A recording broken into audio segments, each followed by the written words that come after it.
welcome back to Blue Ocean English, and today's lesson in a series Introduction to Exam Preparation. This video is about common mistakes that people make when they're doing exams or when they're preparing for exams. So let's get started. Common mistakes that people make. Things that I've seen many students make mistakes with during the exams. So the first mistake I see a lot of people making is what I call getting stuck. So this is where in the exam people stop. Maybe in the speaking exam they stop because they're trying to think of something, a fact, a detail. Or in the listening exam they get stuck on one particular question and they focus too much on one question and they don't look at all of the questions. And this can be a big problem in the listening exam. You can lose a lot of points if you don't answer all of the questions. Maybe in the reading exam you get stuck reading too much text and you read all of the text maybe 2 or 3 times and you're wasting a lot of time. Or in the writing exam you can get stuck on facts, again thinking about real details about your life and wasting time on things that aren't going to get you points. So if you're in the speaking exam and you find yourself stopping because you can't think of a word or a phrase or a fact about your life, then try to just carry on, continue speaking, start the question again, or start a new topic, talk about something else.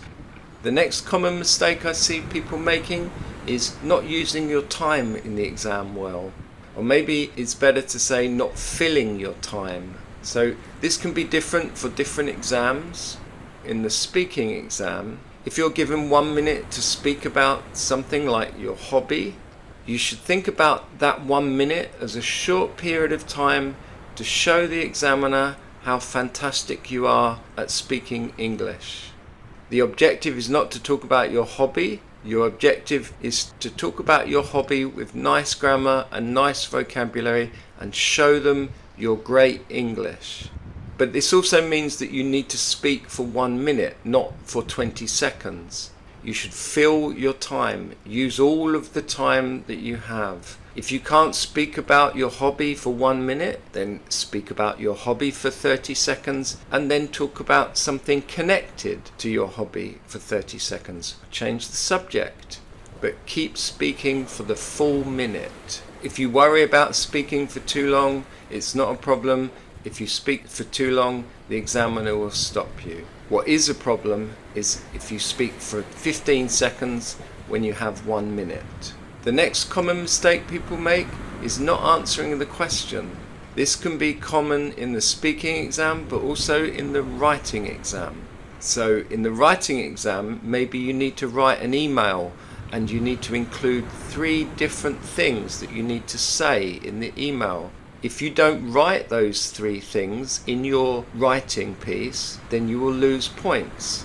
In the speaking exam, if they ask you about your hobby and you talk about something that isn't your hobby, then they will think you didn't understand and you can lose points. So make sure you answer the questions. If you have anything extra you want to say, you can say it after you've answered the question, but make sure the first thing that you're thinking about is how do I answer the questions. Another common mistake that people make, this is more about preparation, is they don't practice the exam enough. It's very important to understand the style of questions. Practice taking old exam papers that are the same as the one you will take so that you get used to doing the exercises. The more practice you do, the better score you will get. I advise people to do at least 5 practice exams. The next common mistake is about American or British English. So it doesn't matter which one you choose to use. If you use British English or American English, both are perfectly fine and okay in the exams. But what you cannot do is mix them. You will lose points if you use both British English and American English together. So for example, in the writing, if your spelling is a mix of British English and American English, you will lose points for this. So you need to choose, am I using British English or am I using American English? Make a choice and just choose one and use one. And the last common mistake I see people making is not thinking about your spelling. So obviously in the writing exam, this is important. It's very easy, if your spelling is bad, for the writing to be very difficult for someone to understand. And if it's difficult to understand, you can lose points. So make sure your spelling is good. But where it's really important is in the listening exam. If your spelling is not correct in the listening exam, you will not get points. If you write the correct word but you spell it wrong, you will not get points for this. It needs to be the correct word with the correct spelling.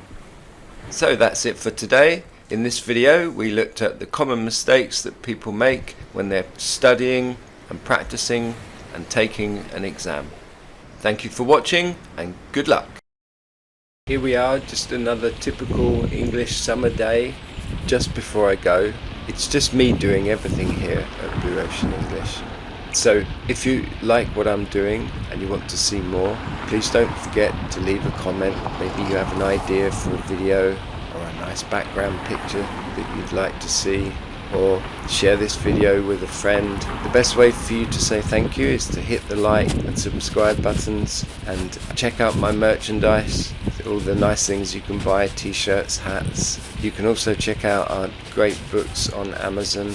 There's 3 phrasal verb books, An Ocean of English phrasal verbs, each book with 200 examples, a lovely picture and 3 clear examples of how we use each phrase.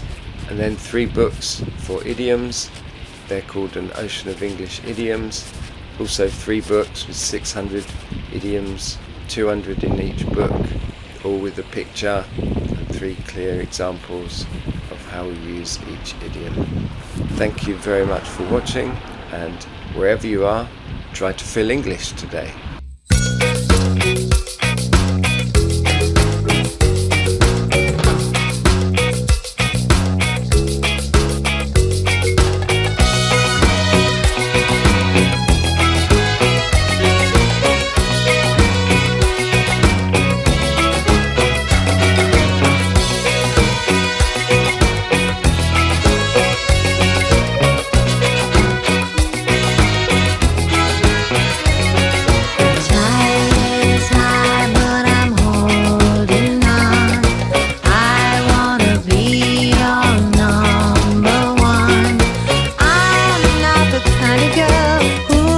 Just